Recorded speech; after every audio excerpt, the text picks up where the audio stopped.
Bringing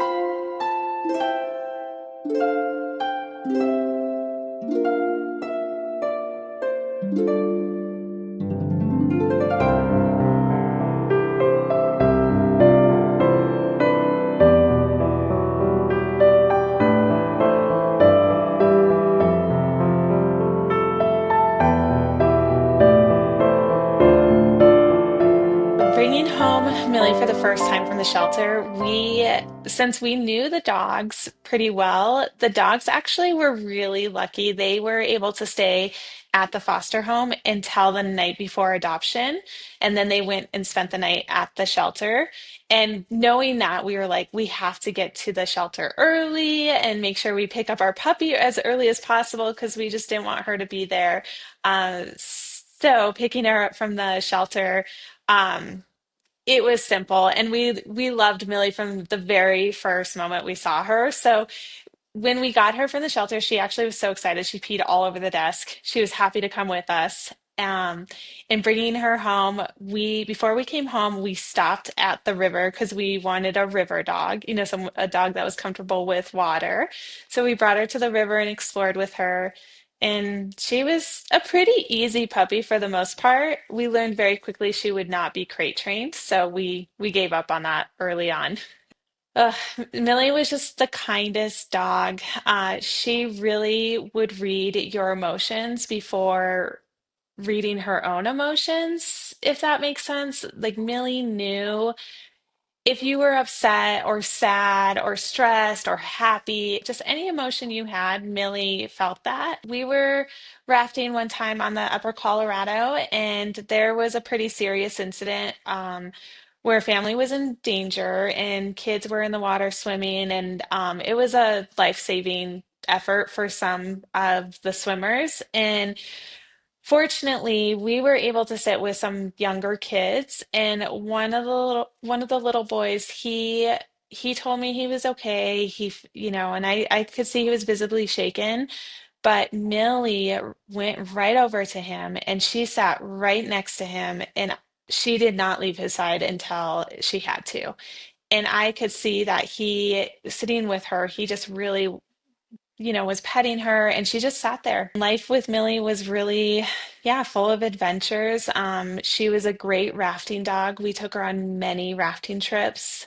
She was part of our engagement on the Middle Fork of the Salmon River, up in Idaho. And yeah, I mean, and Millie and I used to trail run a lot, and Millie and I spent a lot of time on Spring Creek. But Millie was our connector. And just with Millie's breed, we think, she's part healer. Like they really, like cattle dogs really want their people close to them. And so Millie really liked it when we were all together. And so we tend to spend more time as a family together. We did a lot of dinners together. If we were hanging out, she'd want us to be like in one room together. So we did a lot of things together and keeping us, yeah, she was just like our glue, I guess. We found out in September of 2024 that she had a tumor in her heart, and Millie passed within days of us finding that out. And this was after a very long hike that we did. She just wasn't acting like herself. So we had to quickly decide, we had to make decisions fast. And one thing that we knew that was important is her bond that she had with our friends and neighbors.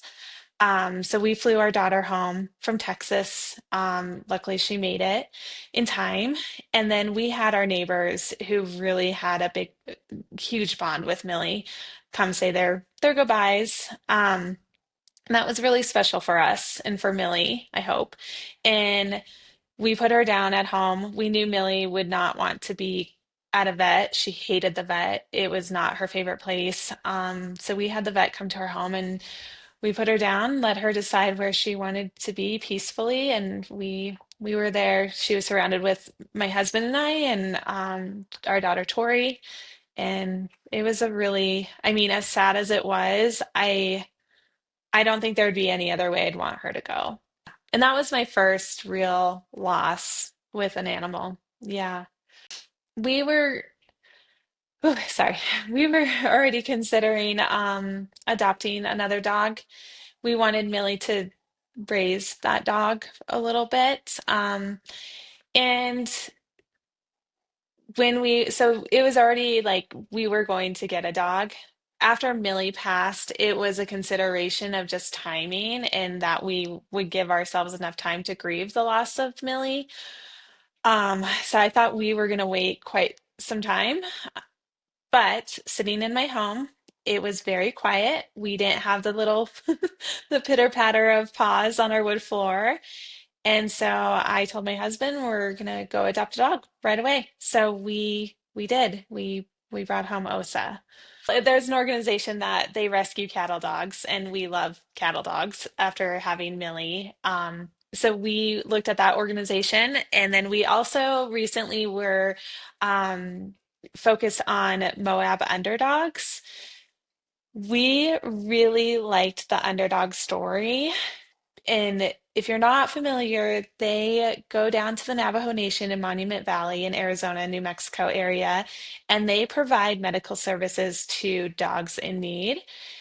And if people can't have dogs or take care of their dogs, they do bring them back to the shelter where they can be adopted.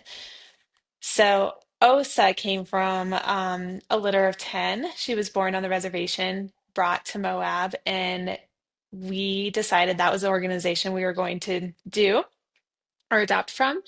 And how we found Osa, I love this, and I'll share a photo with you. I'll send it to you. But they had decided to do professional puppy portraits. So they put that on their Instagram, and Osa's portrait was just perfect. I was like, that's the one. I want her. Yeah. Osa, everything about her, she is super spunky. She has so much energy. But her personality, she is so sweet. Millie was very sweet as well, but Osa has this like I just don't like she's like a little baby that you just want to take care of. You're like, okay, it's fine. You can do no wrong because there is nothing wrong and like you're just so cute. So, yeah.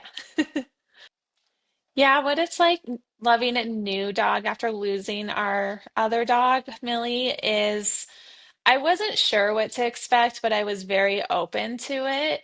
I did have some guilt at first. I had this feeling of like I'm betraying Millie in a weird way. Uh, but shortly after, I realized they are just very different dogs, and Osa is deserving of all the love in the world and as much love as we gave to Millie. Losing Millie and the grief that I wasn't expecting and how it hit me, I guess. I didn't realize how deeply it was going to hurt and how long it takes. I cried for days, weeks, months after Millie passed, and I still get moments where I think of her and I just bawl my eyes out. I also, I can't go on my phone and watch videos of Millie. It's too hard. I can see pictures of her, but I can't see videos of her. So I was very surprised by that. And I don't know, the grief part of it though, having Osa and like, having another dog, she has really, I will say, like, Millie really made the path for Osa in my heart because one, I knew how to love a dog. I just didn't know that I could like love more dogs the way that I love Millie.